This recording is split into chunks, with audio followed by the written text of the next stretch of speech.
تو لہٰذا ہم سزا کو تسلیم ہی جب نہیں کرتے کہ یہ صحیح ہے تو ہم اپیل کیوں فائل کریں. ریلیف جو ہے وہ عمران خان کا حق ہے. مجھے اس دن سمجھ نہیں آئی جس دن ایف آئی اے کی ٹیم گئی ہے تو یہ ایک قسم کا بلی چوہے کا کھیل ہوگا. مریم نواز صاحبہ کا جو ٹویٹر ہینڈل ہے وہ بھی ایک دفعہ پھر ایکٹیو ہو گیا. یہ نواز شریف صاحب کا انداز سیاست ہے. مریم کا اس میں کوئی قصور نہیں کہ ہم تو آپ کو پتہ ہے جرنلسٹ ہیں تو ہم تو خبر بنانے کے پیچھے رہتے ہیں. تو ایک ایسی فیملی جو سرکار کے خرچے پہ پل رہی ہے. سب سے پہلے پی ٹی آئی نے شور مچایا کہ وہاں پہ فوج کا ہیلی کاپٹر آنا چاہیے. مسلسل ایک ہیلی کاپٹر فضا میں کرانا کہ آج کل پی ٹی آئی کے اچھے تعلقات نہیں ہے فوج کے ساتھ.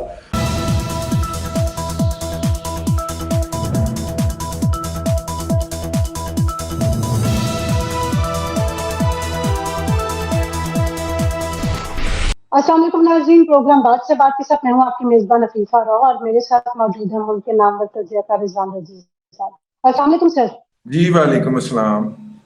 سر عمران خان صاحب ایک بار پھر جو ہے وہ سپریم کورٹ سے سرخرو ہو گئے ہیں، تو اب آپ کو کیا لگتا ہے کہ آگے یہ کیس، کیونکہ یہ بات تو آپ بھی ایڈمٹ کرتے رہے کہ اس کیس میں ایسا کچھ بھی نہیں ہے کہ عمران خان صاحب کو زیادہ عرصے کے لیے گرفتار کیا جا سکے یا ان کو قید میں رکھا جا سکے، تو اب سپریم کورٹ نے جو بھی فیصلہ دیا وہ بھی آپ کے سامنے ہے، تو اب آپ کو کیا لگتا ہے کہ آگے آنے والے دنوں میں عمران خان صاحب جو ہے وہ رہا ہو جائیں گے یا ان کے معاملات کس طرح سے چلیں گے؟ دیکھیے اس کے دو پہلو ہیں. ایک تو ایڈمٹ نہیں کرتے رہے، ہم تجزیہ کرتے رہے کہ عمران خان صاحب جو ہیں اس کے اوپر یہ تو کوئی ایسا کیس ہی نہیں ہے. 3 سال یا 3 سال سے کم کی جو ہوتی ہے سزا، اس میں تو جو اپیلٹ کورٹ ہوتی ہے وہ تو اگر مدعا علیحان کو نوٹس نہ بھی کرے ایون دین ان کی سزا جو ہوتی ہے اس کو سسپینڈ کر دیا جاتا ہے. تو یہ جو اسے فرسٹ انسٹانس کا کیس کہتے ہیں، جج دیکھتے ہی ریلیف دے دیتا ہے. تو اب اس کے اوپر اپیل فائل کرنی چاہیے. اپیل جب انہوں نے فائل کی ہے تو اس کے اوپر سپریم کورٹ ہائی کورٹ نے مخالفین کے دلائل بھی طلب کر لیے. اچھا یہ کوئی لازمی نہیں ہوتا، یہ جج کا پریروگیٹو ہے. اگر جج صاحب اسی دن ریلیف دینا چاہتے تو ان کو رہا کر سکتے تھے. اچھا اب اس کے اندر یہ بھی ہے کہ اگر عمران خان صاحب یا ان کے وکلاء جس دن سزا ہوئی ہے اسی جج کے سامنے اگر ایک عرضی ڈال دیتے کہ جناب ہماری سزا جو ہے وہ اپیل تک معطل کر دی جائے تو وہ بھی ہو سکتا تھا. اور چوتھا آپشن یہ ہے کہ وہ جج نارملی اتنی سزا سنا کے تو خود بھی ساتھ ہی یہ آرڈر پاس کر دیا کرتے ہیں کہ میں ان اگلے حکم تک یا ان کی اپیل فائل کرنے تک یہ سزا سسپینڈ کرتا ہوں. بعض اوقات کہتے ہیں جی اتنے دن کے لیے سسپینڈ کرتا ہوں تاکہ یہ اپیل فائل کر لیں. یہ ساری آپشنز تھیں. اب ہم تجزیہ کر سکتے ہیں کہ عمران خان صاحب یا ان کے وکلاء کیا سوچ رہے تھے. عمران خان کے وکلاء کا خیال ہے کہ چونکہ عمران خان کا صاحب کو سزا ہی اے بی انیشو غلط سنائی گئی ہے تو اس لیے اس سزا کو اے بی انیشو ہی ٹرمینیٹ کیا جائے، اسے غلط قرار دیا جائے. اپیل فائل کرنے کا مطلب یہ ہوگا کہ ہم نے یہ سزا تسلیم کر لی، یہ ان کے مائنڈ میں ہو سکتا ہے. تو لہٰذا ہم سزا کو تسلیم ہی جب نہیں کرتے کہ یہ صحیح ہے تو ہم اپیل کیوں فائل کریں. کیونکہ اپیل لیکن اس کے باوجود انہوں نے اپیل کی ہے، یہ بھی اپنی جگہ کے اوپر ہے کہ انہوں نے اپیل کی ہے. اچھا دوسرا اس لیے وہ جو ہیں اس حوالے سے چونکہ انہیں فوری طور پہ ریلیف نہیں ملا تو وہ ہائی کورٹ میں آ گئے. اور ہائی کورٹ میں وہ کس بنیاد پہ آئے ہیں؟ جس بنیاد کے اوپر ان کی 3 دفعہ درخواست لاہور اسلام آباد ہائی کورٹ سے مسترد ہو چکی ہے. اور اسلام آباد ہائی کورٹ نے مسترد کر کے لیکن ساتھ ہی وہ درخواست جو تھی وہ ٹرائل کورٹ کو بھی بھیج دی. اب ٹرائل اگر ہم یہ بھی اس بات کو نظر انداز بھی کرتے ہیں کہ ٹرائل کورٹ نے بہت جلدی کے اندر فیصلہ کیا تھا، اس کو ایک منٹ سائڈ پہ بھی رکھ دیں تو پھر بھی ریلیف جو ہے وہ عمران خان کا حق ہے. اس بنیاد کے اوپر ہم نے کہا تھا کہ عمران خان صاحب کا کیس جو ہے وہ فرسٹ انسٹانس کا کیس ہے، انہیں پہلی عدالت سے ہی ریلیف مل جانا چاہیے، پہلی اپیل کے اوپر پہلے دن ہی ریلیف مل جانا چاہیے، جیسا کہ اس طرح کے جتنے بھی کیسز ہوئے ہیں ماضی کے اندر ہوتا رہا ہے. اچھا مزے کی بات یہ ہے کہ جب کیپٹن صفدر صاحب کو اپنی جو ان کی بیگم ہیں مریم نواز شریف صاحبہ، ان کی ایک ڈیل جو تھی کہ وہ کسٹوڈین بنی نا، جب اپنے بھائی حسین نواز کے بچوں کی کسٹوڈین بنی، کیونکہ حسین نواز صاحب کی 2 شادیاں ہیں تو انہوں نے اپنی وائف کو ان کا کسٹوڈین بنایا کہ اگر میں نہیں ہوتا ہے تو میری جائیداد میری دونوں بیویوں کے بچوں کے اندر برابر برابر تقسیم کرے گی میری ہمشیرہ. تو وہ کسٹوڈین بننے کو جو تھا وہ لگایا گیا کہ جناب یہ کسٹوڈین نہیں تھی، یہ بیسیکلی ان کی اونرشپ تھی. یہ ہماری عدالتوں نے اس طرح کے گھٹیا فیصلے دے رکھے ہوئے، اور اونرشپ تھی تو چونکہ یہ انلیگل اونرشپ تھی تو سزا دے دی، اور سزا کے ساتھ ساتھ چونکہ ان کے میاں نے گواہی میں دستخط کیے تھے تو اس کو بھی بیچارے کو 1 سال کے لیے اندر سزا کر دی. تو 2.5 ماہ تک 2 ماہ 20 دن تک جو تھی وہ ان کی درخواست کا نمبر نہیں لگا تھا. لیکن جب نمبر لگ گیا اور وہ ٹیک اپ ہو گئی تھی تو کیپٹن صفدر صاحب کی درخواست دوسری جو سزا جو تھی وہ دوسری سماعت کے اوپر معطل کر دی گئی تھی اور ان کو رہا کر دیا گیا تھا. یہ اپنی جگہ کے اوپر ایک حقیقت ہے. میں نے کہا اس اہم موقع کے اوپر ہم اس کی بھی یاد دہانی کروا دیں. اب آ جائیں اس بات کے اوپر کہ کیا اگر کل سپریم کورٹ انہیں حسب روایت گڈ ٹو سی یو کہتے ہیں اور ہیو اے نائس ڈے کہتے ہیں اور سارا کچھ کرتے ہیں اور ان کی رہائی کے احکامات جاری کر دیتے ہیں تو وہ اس مقدمے کی حد تک تو مؤثر ہوگا نا. باقی جو ان کے خلاف مقدمات ہیں اور اس میں آفیشیل سیکرٹ ایکٹ بھی ہے، اور آفیشیل سیکرٹ ایکٹ کے اندر مجھے اس دن سمجھ نہیں آئی جس دن ایف آئی اے کی ٹیم گئی ہے، خاص طور پہ میرا خیال 7-8 افراد پہ مشتمل، انہوں نے جا کے عمران احمد خان نیازی صاحب سے ملاقات کی ہے اٹک جیل میں اور ان کی گرفتاری ڈال دی ہے اس کے اندر. تو بندہ سوچتا ہے یار ایک بندہ اندر بیٹھا ہوا ہے جیل میں تو اس کی جا کے باقاعدہ ایک اور مقدمے میں گرفتاری ڈالنے کا مطلب کیا ہے. تو وہ اب یوں سمجھ آتا ہے کہ اگر وہ رہا ہو بھی جاتے ہیں اس کیس کے اندر تو شاید پھر بھی رکھا جائے کہ جناب وہ فلانے مقدمات کے اندر آپ کی گرفتاری ہے، لہذا اس کے اندر آپ کو گرفتار کیا جاتا ہے، اس کے اندر تو آپ رہا ہو گئے. تو یہ ایک قسم کا بلی چوہے کا کھیل ہوگا. ان کی باقاعدہ گرفتاری بھی ڈلی ہوئی ہے اور کئی مقدمات میں ان کی ضمانت بھی خارج ہوئی ہے، تو اس وجہ سے رہائی کے میرے خیال سے امکانات تو بہت کم باقی رہ جاتے ہیں. جی اور پھر اگر فرض کریں کہ عدالت جو ہے اس مقدمے میں ان کی بیل کرتی ہے تو پھر دوسرے مقدمے میں اور تیسرے مقدمے میں جس طرح پی ٹی آئی کے بیشتر لوگوں کے ساتھ ہوا ہے یا ہو رہا ہے کہ وہ ایک مقدمے میں ضمانت لیتے تو ان کی گرفتاری دوسرے مقدمے میں ڈال لی جاتی ہے اور فائنلی اب انہوں نے ضمانتیں کروانا بند کر دی ہیں. کل میرے بہت دل کے عزیز ہیں، میرے ان کے ساتھ فیملی ریلیشن ہیں، عمر سرفراز چیمہ صاحب جو ہیں جو گورنر بھی رہے ہیں اور انٹیریئر کے ایڈوائزر بھی رہے ہیں، وہ آئے ہوئے تھے عدالت کے اندر اور ان کی داڑھی بڑی ہوئی تھی اور سر پہ انہوں نے ٹوپی پہنی ہوئی تھی. مجھے بہت تکلیف پہنچی ان کی تصویر دیکھ کے.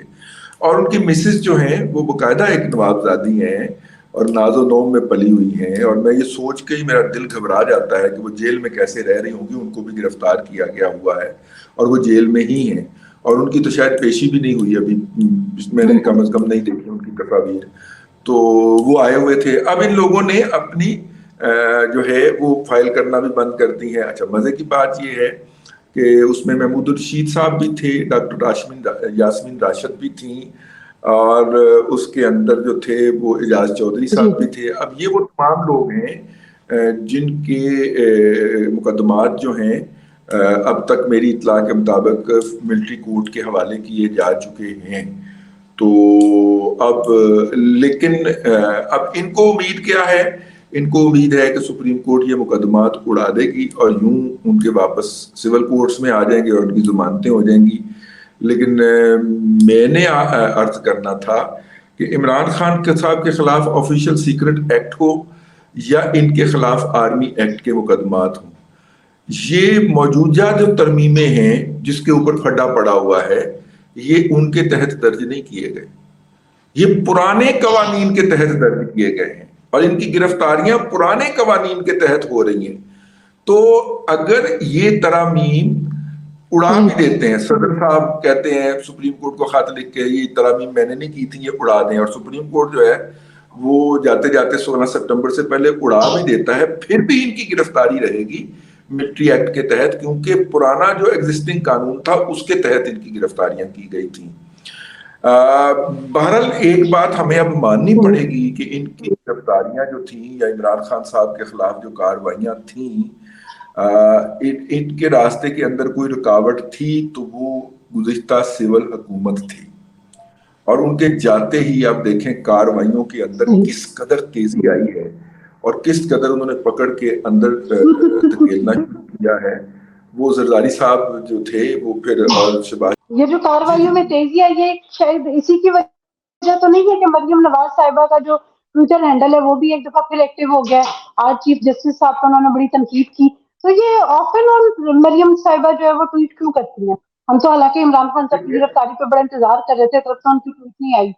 دیکھیے مریم نواز شریف کا اکیلا ٹویٹر ہینڈل نہیں ایکٹیو ہوا. آج نواز شریف صاحب نے اس کے اوپر باقاعدہ جب وہ حسین نواز شریف کے دفتر سے نکل کے اپنے گھر جا رہے تھے تو انہوں نے باقاعدہ اس کے اوپر ایک سٹیٹمنٹ جاری کی ہے. 4-5 فقرے انہوں نے اس کے اوپر بولے ہیں اور ظاہر ہے کہ انہوں نے وہ کمپیریزن کیا ہے. انہوں نے کہا ہے کہ فرق بس اتنا ہے کہ جب میرے خلاف کیسز یہی عدالتیں چلا رہی تھیں تو نگران جج بھی مقرر کیے جا رہے تھے اور یہ بھی طے تھا کہ جناب نواز شریف کو گارنر سے لگانا ہے. اور اب جب عمران خان صاحب کی باری آئی ہے تو یہی عدالتیں ہیں جو اس بات پہ تلی ہوئی ہیں کہ نواز شریف عمران خان کو کسی بھی صورت میں ریسکیو کرنا ہے. یہ اس طرح کی انہوں نے کوئی گفتگو کیا. اس کے بعد پھر مریم نواز شریف صاحبہ نے کا ٹویٹر ہینڈل جو ہے وہ ایکٹیو ہوا ہے. ادروائز کافی دنوں سے خاموش تھا. آپ نے درست نشاندہی کی. لیکن یہ جو ہمارے لیڈران ہیں, سیاستدان ہیں, ہمارے لیڈرز ہیں, ان سے ہم ایکسپیکٹ کر رہے ہوتے ہیں کہ کوئی بھی اس طرح کی پولیٹیکل ڈیولپمنٹ اگر ہوتی ہے تو ان کا کوئی نہ کوئی پوائنٹ آف ویو یا ان کا پارٹی کا موقف یا کچھ نہ کچھ جو ہے وہ سامنے ان کی زبانی جو ہے وہ ضرور پہنچتا ہے. لیکن یہ کیا بات ہوئی کہ مطلب بس وہ ایک پارٹ ٹائم کی طرح کبھی ٹویٹ کر دی, کبھی نہیں کی, کبھی بالکل خاموشی ہے. خاموشی کی وجہ بھی نہ ان کے چاہنے والوں کو پتا ہوتی ہے نہ ان کی ایون پارٹی والوں کو پتا ہوتی ہے.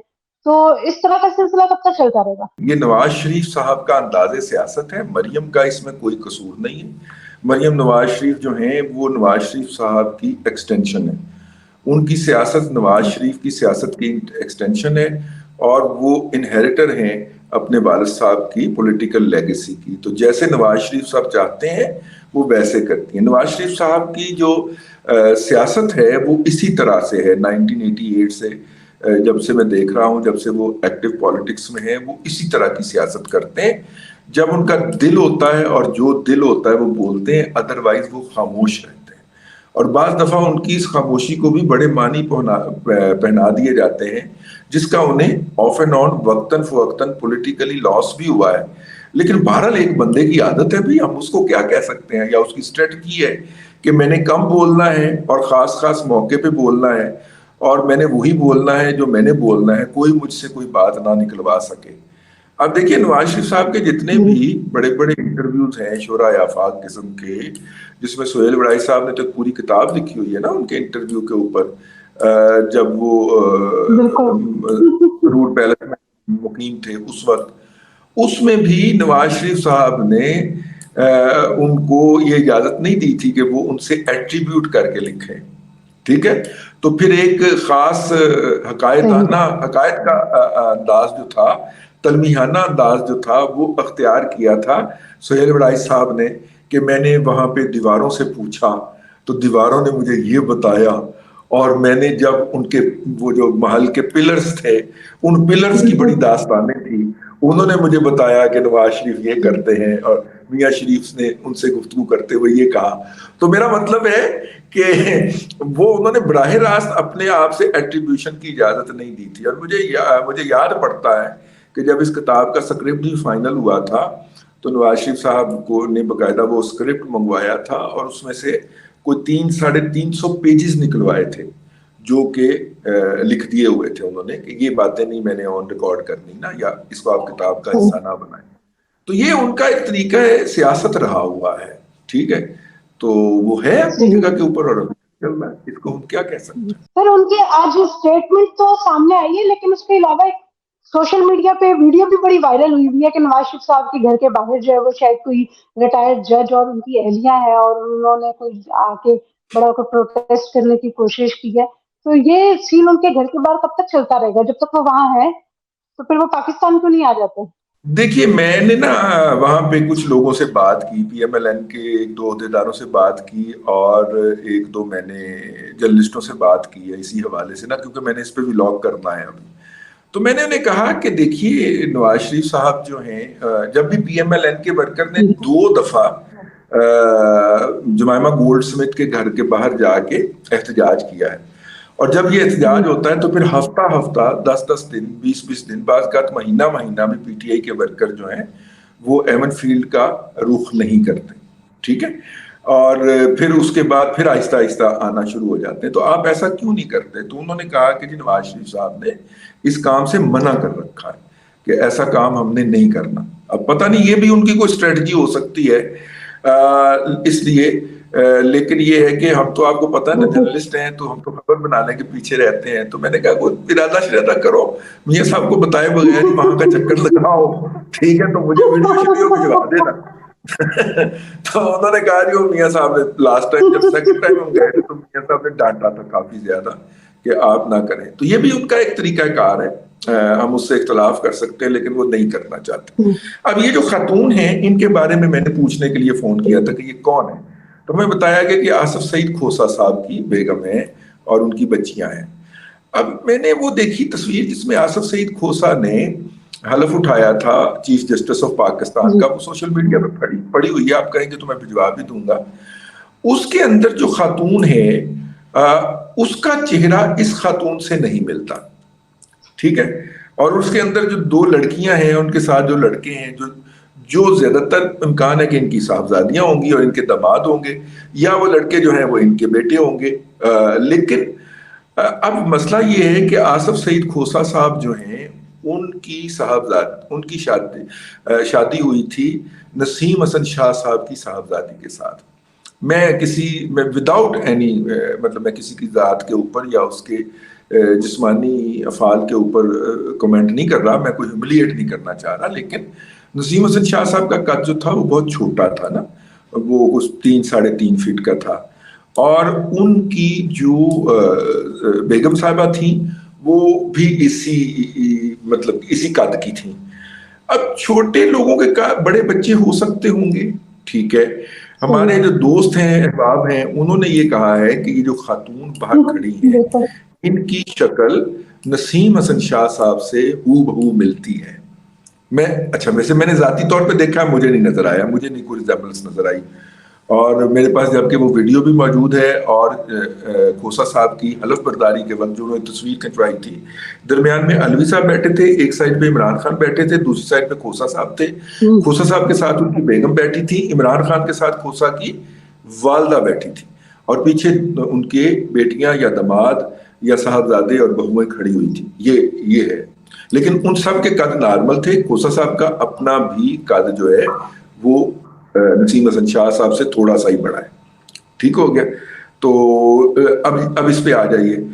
اب مسئلہ یہ ہے کہ ہمارے یہاں جج صاحب جو ہوتے ہیں وہ جب ریٹائر ہوتے ہیں تو ان کی پینشن جو ہوتی ہے وہ تقریباً 12 لاکھ روپیہ ہوتی ہے, اور گھر کے اندر بجلی بھی ان کی 3,000 یونٹ فری ہوتی ہے. اس کے بعد گیس کا بل بھی سرکار دیتی ہے. اس کے بعد جو ہے اور ہاں پیٹرول بھی ان کو میرا خیال ہے کہ 2,000 لیٹر مہینے کا مفت ملتا ہے, گھر کا کرایہ ملتا ہے. اور اگر گھر میں کوئی ٹوٹی بھی ٹوٹ جائے یا بلب بھی ٹوٹ جائے تو وہ سپریم کورٹ کے اندر اور ہائی کورٹ کے اندر ایک اسپیشل برانچ بنی ہوتی ہے جس کو مسلینیس برانچ کہتے ہیں, وہاں سے بندے آگے ٹھیک کر کے جاتے ہیں. تو ایک ایسی فیملی جو سرکار کے خرچے پہ پل رہی ہے, آج تک پل رہی ہے, وہ دوسروں کو جا کے یہ کہے کہ یہ لوٹ کے کھا گئے, یہ تو میرا خیال ہے کہ کچھ شرم سے ڈوب مرنے کا مقام ہے. کہ آپ کیا کر رہے ہیں بھائی؟ آپ آج بھی سرکار کے ٹکڑوں پہ پل رہے ہیں. آپ دھڑلے کے ساتھ تقریباً کوئی 50-60 لاکھ روپیہ مہینہ سرکاری خزانے سے وصول کرتے ہیں اس لیے کہ آپ کے والد صاحب چیف جسٹس یا آپ کے میاں چیف جسٹس رہے ہوئے ہیں. مسئلہ یہ ہے کہ جو جرم یہ لمحہ موجود میں کر رہے ہوتے ہیں اس کا الزام ہی دوسرے پہ لگا رہے ہوتے ہیں. یہ لوٹ کے کھا رہے ہیں. اس وقت شور جو مچا ہوا وہ یہ مچا ہوا ہے کہ یہ جو سابق جج صاحبان یا سابق سیکرٹری فیڈرل سیکرٹری یا سابق جرنیل جن کو یہ سہولتیں آپ نے دے دی ہیں, یہ اربوں خربوں میں 450 ارب روپے تک پہنچ چکا ہے یہ سلسلہ. آپ اندازہ کریں 450 ارب سالانہ ہم ان کے اوپر خرچ کر رہے ہیں.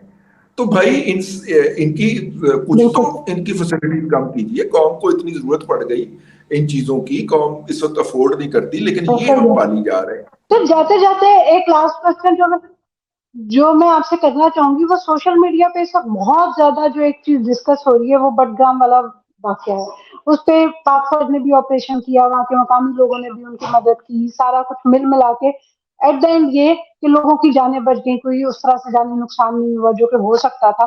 لیکن سوشل میڈیا پہ اس وقت جو ہے پوری عوام اور وہ پاک فوج کے درمیان بہت زیادہ ایک تقسیم نظر آ رہی ہے, بجائے یہ کہ کوئی ایک قوم بن کے اور اس طرح سے سارے واقعے کو جو ہے وہ دیکھا جاتا. تو اس طرح کا مختلف قسم کے جو یہ پوائنٹ آف ویو سامنے آ رہے ہیں اس کے بارے میں آپ کیا کہیں گے؟ کیا واقعی عوام میں اتنا غم و غصہ ہے؟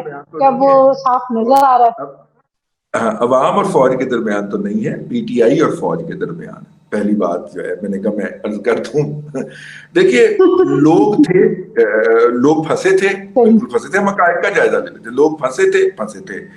انہوں نے کہا, انہوں نے سب سے پہلے پی ٹی آئی نے شور مچایا کہ وہاں پہ فوج کا ہیلی کاپٹر آنا چاہیے. فوج کا ہیلی کاپٹر ایک نہیں آیا, 3 آئے, ٹھیک ہے, اور باری باری بھی آتے رہے اور مسلسل ایک ہیلی کاپٹر فضا میں کھڑا رہا.